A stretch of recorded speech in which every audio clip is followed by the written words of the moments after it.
Welcome to The Explainer. Today, we're talking about a radical idea that's picking up steam here in Singapore. It's all about how you can buy back your single most valuable asset. And no, I'm not talking about property. I'm talking about your time. So let me ask you something. What if you didn't have to work for a living?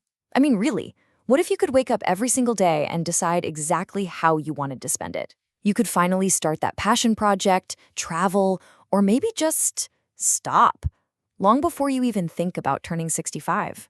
What would that feel like? Well, it turns out that's not just a daydream. With the cost of everything going up and the constant pressure of work, more and more Singaporeans are actually doing this. They're using a framework called FIRE to take back control, not just of their money, but of their entire lives. So what exactly is FIRE? Well, it stands for Financial Independence, Retire Early. The whole idea is to save and invest like crazy, right? Until your investments generate enough passive income to cover all your living expenses. But here's the key thing a lot of people miss. It's not really about retiring in the old school sense of doing nothing. It's about having the freedom to choose, the freedom to work on what you love or not work at all. Okay, so let's get into the specifics for us here in Singapore. What makes this FIRE thing so different from the good old retirement plan our parents always talked about? All right, check this out. On one hand, you have traditional retirement. That's a finish line someone else set for you, right? It's all about hitting a certain age, like 65, and then you can start drawing down on your CPF. But financial independence, that's totally different. It's not an age, it's a state. It's a number you hit. And once you hit it, you're in control. Your timeline is now your own.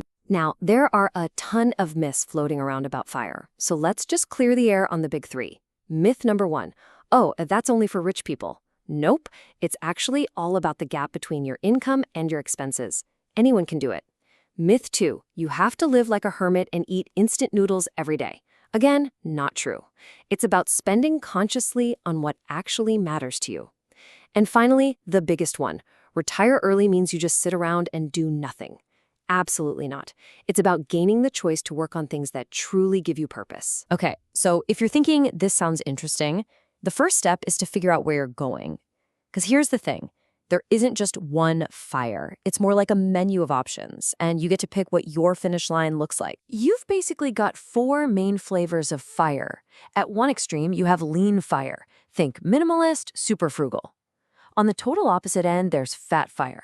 We're talking luxurious, no expense spared retirement. But honestly, for most of us in a pricey place like Singapore, the two in the middle are way more interesting.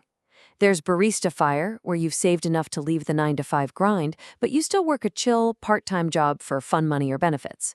And then there's CoastFIRE. This one's really cool.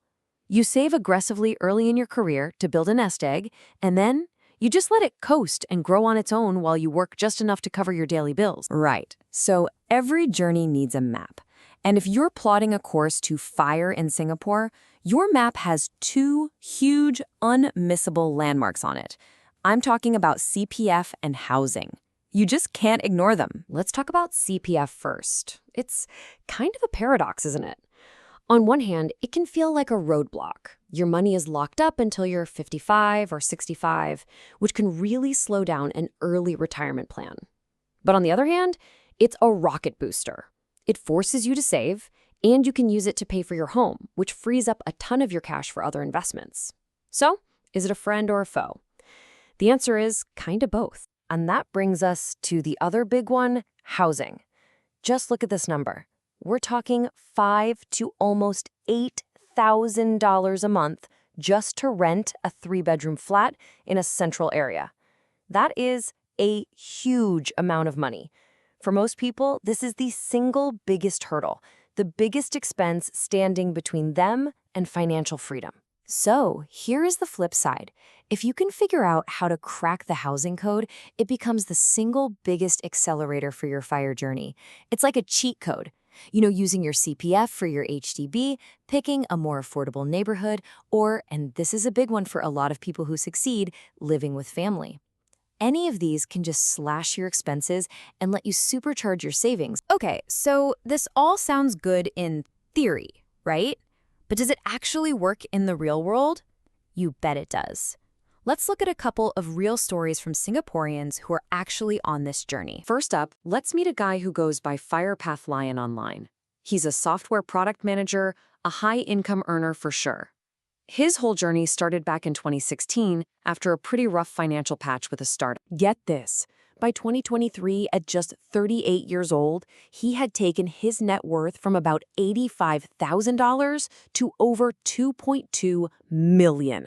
He didn't just hit his FIRE goal, he completely smashed it. So how on earth did he do that? What was the secret sauce? Well, he says it himself. It was a savings rate of over 80%. 80. And he's crystal clear that this was only possible because of that housing hack we talked about. They lived with his in-laws. That one decision changed everything for them. Okay, but you might be thinking, sure, easy for a high-income software guy. So to prove this isn't just a game for the rich, let's look at a different story. This is Jalen Kai.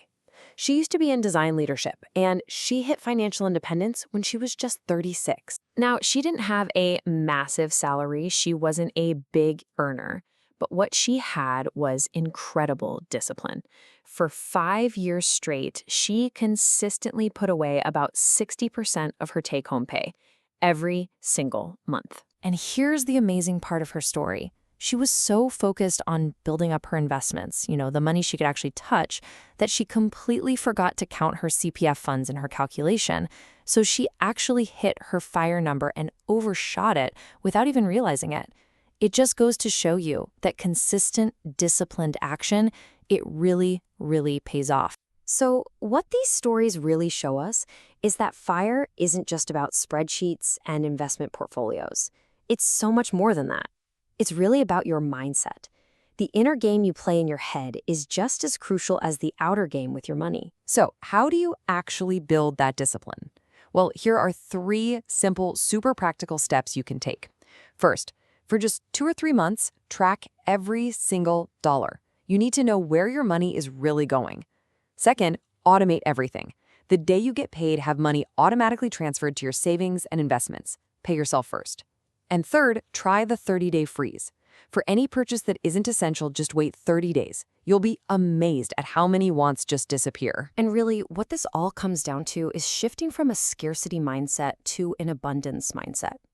You know that scarcity feeling, right? Like there's never enough, you're always behind, and you're too scared to invest.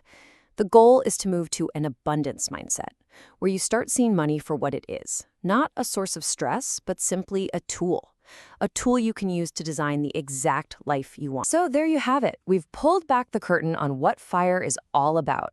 We've looked at the different paths you can take, and we've explored the unique map for doing it right here in Singapore. We've given you the map, so the only question left is the most important one. What will your journey look like?